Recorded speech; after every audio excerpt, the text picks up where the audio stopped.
Christianity brought into the world the idea of divinity in the flesh.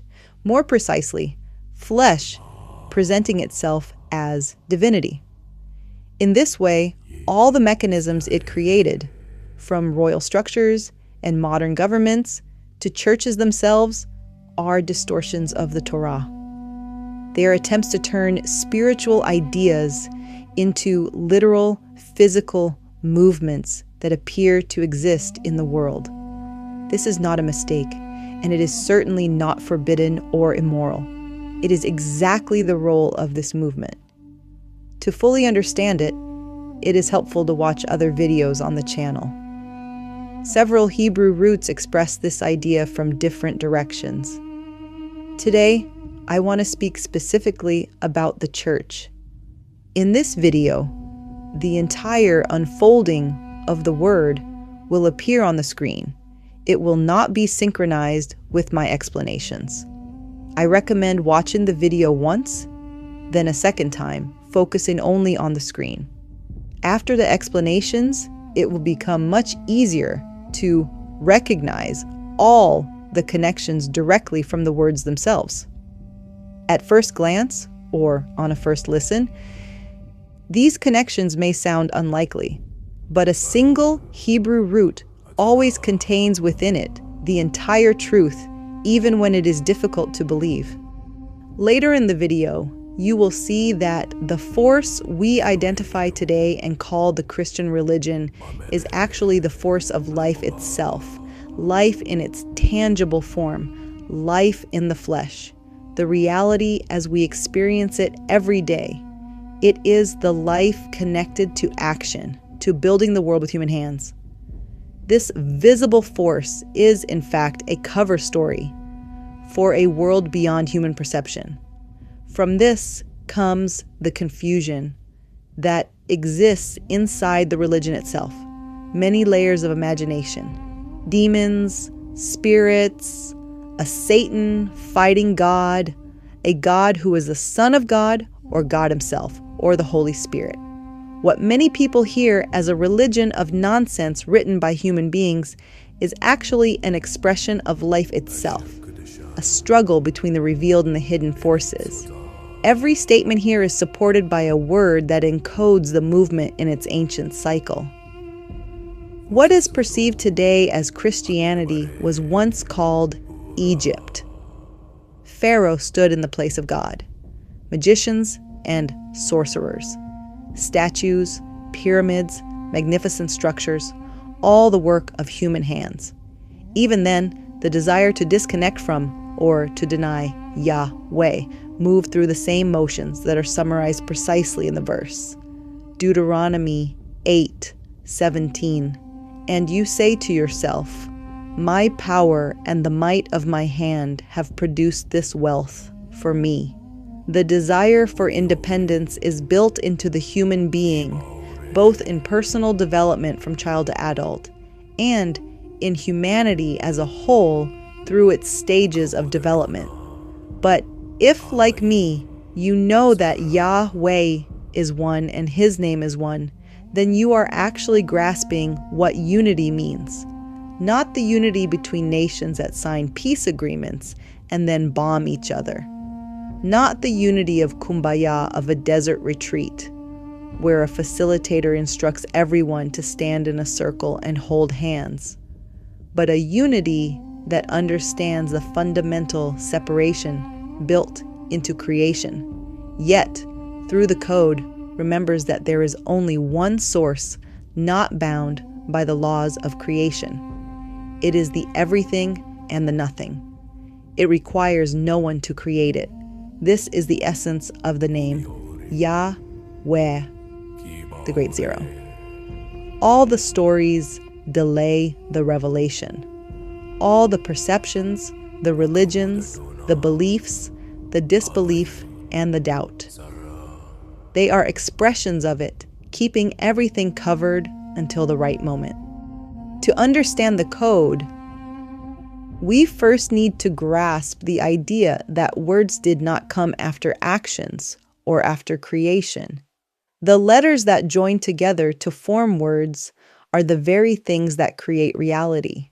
Today, they appear exactly as we know them from Hebrew, but they are the latest form of signs and symbols that have moved through many civilizations. From the moment the Torah was written, it can be seen as a new world order.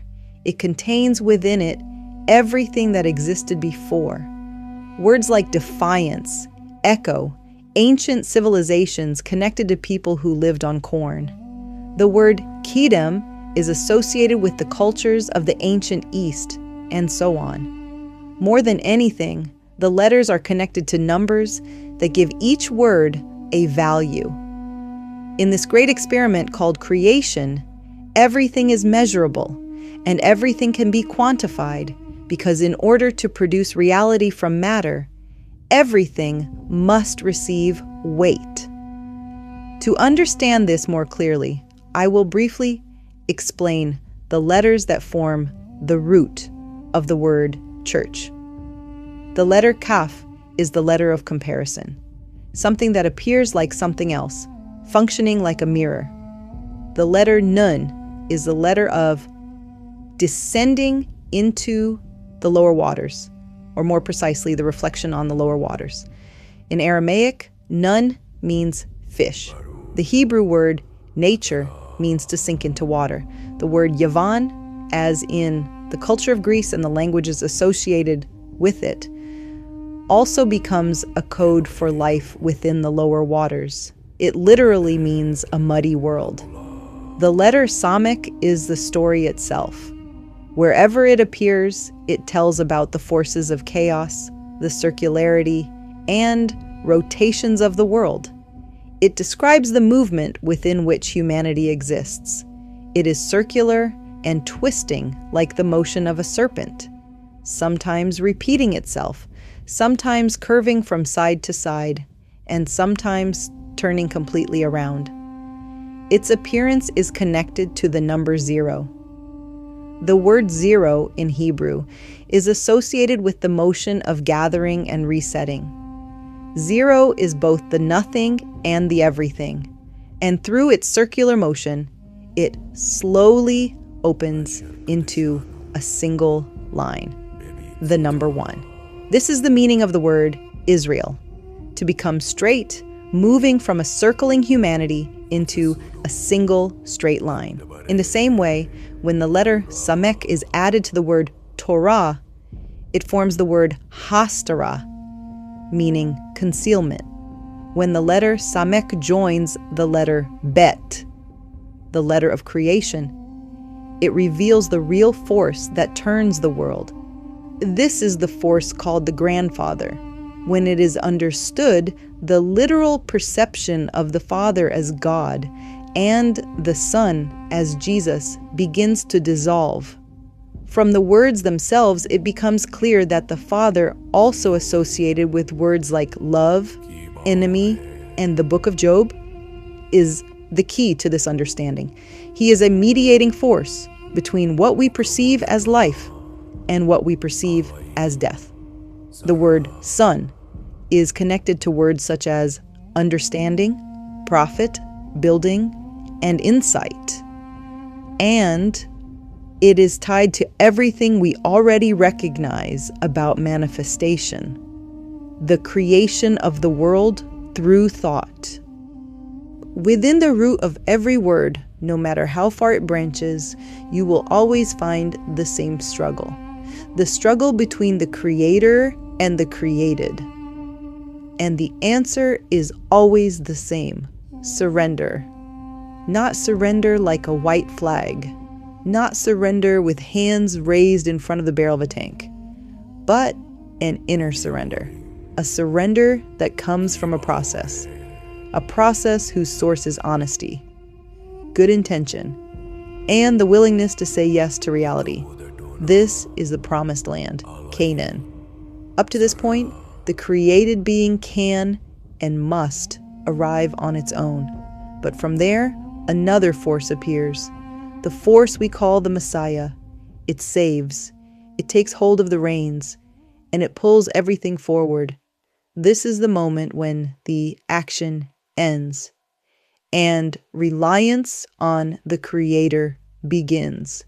A movement from action into stillness. This process can be experienced on a personal level. But humanity as a collective is still far from this consciousness.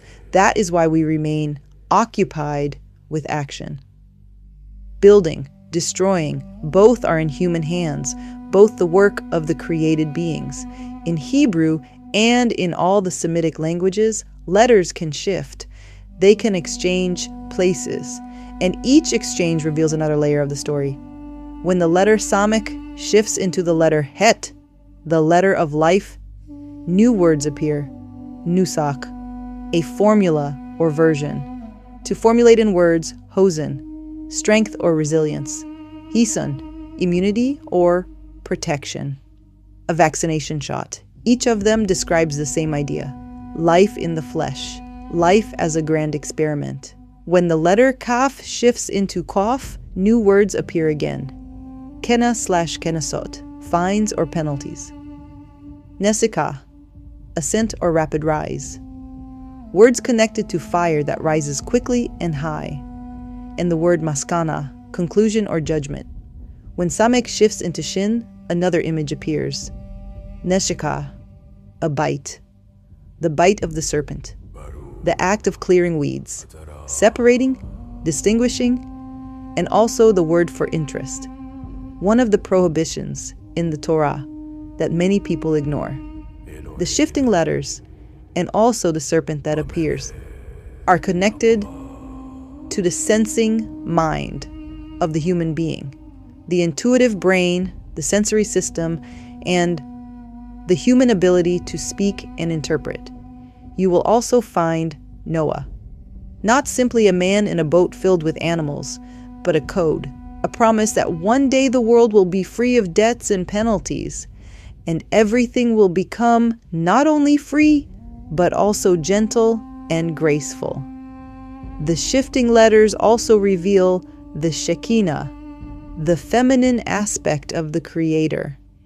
It shares letters with the word neighbor, shaken, almost like the idea of the girl next door. Even the word sin appears, connected both to the wandering path of humanity since Mount Sinai in the desert and to modern China, where today the power of human hands and production turns. And there too, it may one day meet its limit opposite a country called India, holding within its name an echo of Yehudi and Hodaya, gratitude. Kasher, the letters continue to shift again and again. They return to the same place, the mouth, to the power of speech, pronunciation, the act of bringing words into the world, where the word neshika, a kiss, is connected to the word neshek, a weapon. Now, I leave you alone with the words. Look at them. Follow the branches. This is not everything. It is never everything, because the system is endless. Future generations will learn how to work with this code. Using tools we are only beginning to see. AI today. It is only the earliest version of what is still to come, and all of it will serve one task. The task that will truly move humanity forward, unlocking the words of the Torah. Because the words were never only words. They were always the code, and returning them to their source. This is the true work. The call of this moment, it is all in the words.